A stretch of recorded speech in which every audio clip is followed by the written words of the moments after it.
Alright guys, so today's video we're going to be learning how to wheelie a Ninja 650. Just to first address the comment, check my chain tension, just to first address the comment about the breakdown of the Ninja 650. We essentially have pretty much everything done to it besides the sprocket. We have the impact tech cage, sub cage, cheap ass 12 bar. We have different rear sets because when I looped the bike my rear sets got damaged. So I got this CNC rear set over here. I don't know what it's called. Obviously a Pro Taper CR High contour bar. It's the fat bar. However, these are custom made, so you have to get these adapters off Pro Taper, and then all you do is you just match the thread from your top triple tree, and then you rethread this with that same length, and then you get a nut, and then you can put these on. We're running a Brembo handbrake connected to the same line. People will hate on because, I mean, I don't blame them, it's not the best. But if I'm just like learning how to handbrake like here and there, I'm not trying to get heavily into it because I'm still wanting to master everything there is to be on the foot brake. Performance wise, we have a full system exhaust by Two Bros, ECU remapping from Two Wheel Dynaworks, and then DNA air filter. That's it.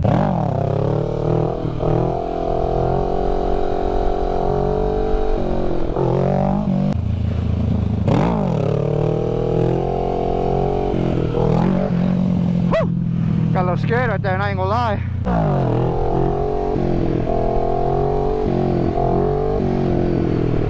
There we go. We're gonna focus on the concepts real quick on how to get the bike up. So you have two ways to get the bike up.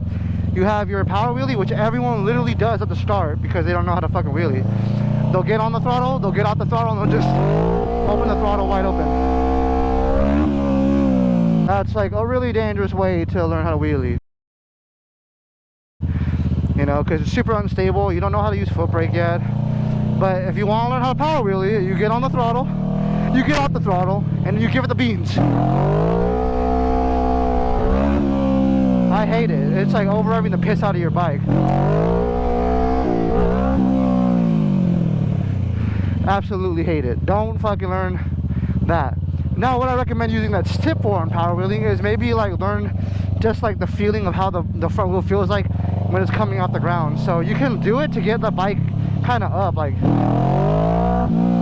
the wheel came off right there, and you could do it even higher, and you could even do it even higher next time, etc, etc. Second way is clutching up. This is what a clutch up looks like.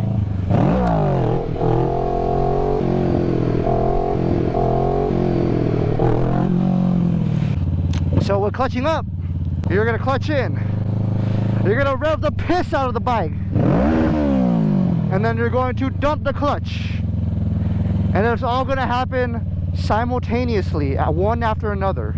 It's gonna be like clutch in, gas, clutch out, clutch in, gas, clutch out, clutch in, gas, clutch out, you know, like that. You see me jerking. What do you mean by that? You're gonna get that. That's the feeling of you clutching up. That's how it looks like. Okay, and you could probably do it in first gear too. It'll look like this, something like that. But second gear is cool too. You could do it in second gear and just clutch up.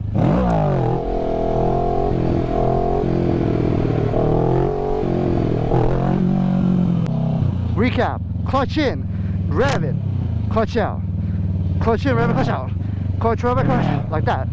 Simultaneously, you're whoa. A tip I'm going to offer you is when you're clutching in and clutching out, don't let go of the throttle, don't chop it, don't be like, don't do that.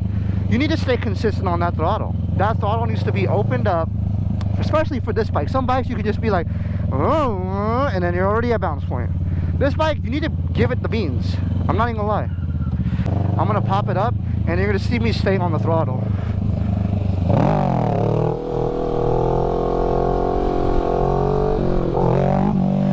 You're staying consistent on the throttle. It's not getting chopped. So how that looks like in probably your guys' progression is you'll clutch up like this,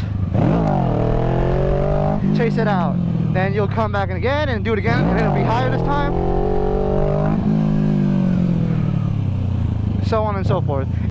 Now with every single clutch up or power wheelie, I am going to suggest this, since this is what helped me, is you're going to want to use your foot brake to bring the bike down. All right, you're not going to want to chop the throttle, because if you chop the throttle, you're going to instantly come down. I don't want to do it, but I'll show you right now. If I clutch up and chop the throttle, I'm going to come down like that.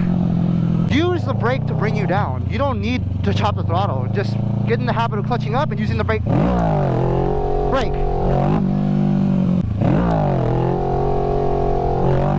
And I come down. And next time you go even higher. And you come down. When you start off, you're most likely going to be in the chasing phase. I was in the chasing phase for a good month, not even gonna lie. That looks like this.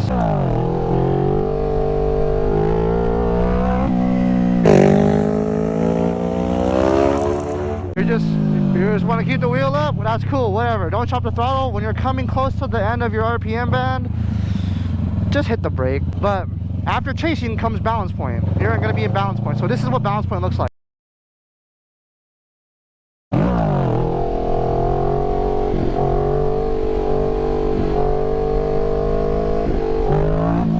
So I was holding it to the best of my ability in balance point right there. That's essentially how it looks like. Balance point is like a floating stage. You'll feel like you're floating. For balance point, you don't have to worry about a whole lot. In balance point, you're gonna realize that you're not gonna need any brake, but it's still good to use your brake to bring down the bike. Honestly, just a seat time thing. When you're getting more and more familiar with the positioning of the bike, that's just a seat time thing. Like, you're gonna need to get used to positions, that way you don't freak out. So that's why people say clutch up for height. The higher you go into your clutch ups, then like you'll know where in the wheelie you are. And then you're gonna be safe every single time because you're foot braking down, right? There's a chart where it's like it shows you the different areas of the wheelie. You have your chasing, and then you have balance point, and then behind that is like coaster, where you'll be able to pull the clutch in and float, and then you have your drop back and your scrape, which is like fucking 12 o'clock. So I'll show you what that all looks like. Balance point. We're gonna go. I just showed you what balance point looks like, so I'll show you what the clutch and coast, like the coasting area, looks like. And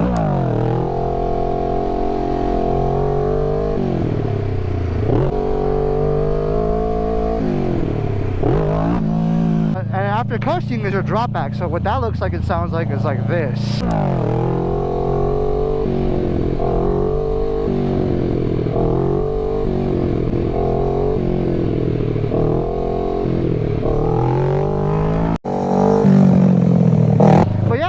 That's like the best advice I can offer on how to wheelie this bike. So I told you that the two ways to get the wheel up is you have your power wheelie and you have your clutch ups. I recommend doing your power wheelie to learn the feel of the bike coming off the ground, the wheel coming off the ground, and I recommend learning how to refine all that shit in second gear, clutching up. We also talked about balance point. We talked about coasting. We talked about dropping back, just the different areas of the wheelie. But for now, like, if you want to really learn how to wheelie this bike, put that seat time in, learn the different wheelies, the power wheelie, the clutch up, learn the different positions. Stay consistent on the throttle. Do not chop the throttle at all. That's the big one. If you want to bring the bike down, you use the brake. Just keep practicing those drills of popping the clutch, coming up, and then bringing it down with the brake. If you want any other videos, just comment down below. I know this is like my second video on the bike, but I have a lot of stuff in mind that I want to do. Alright guys, that's it. Later.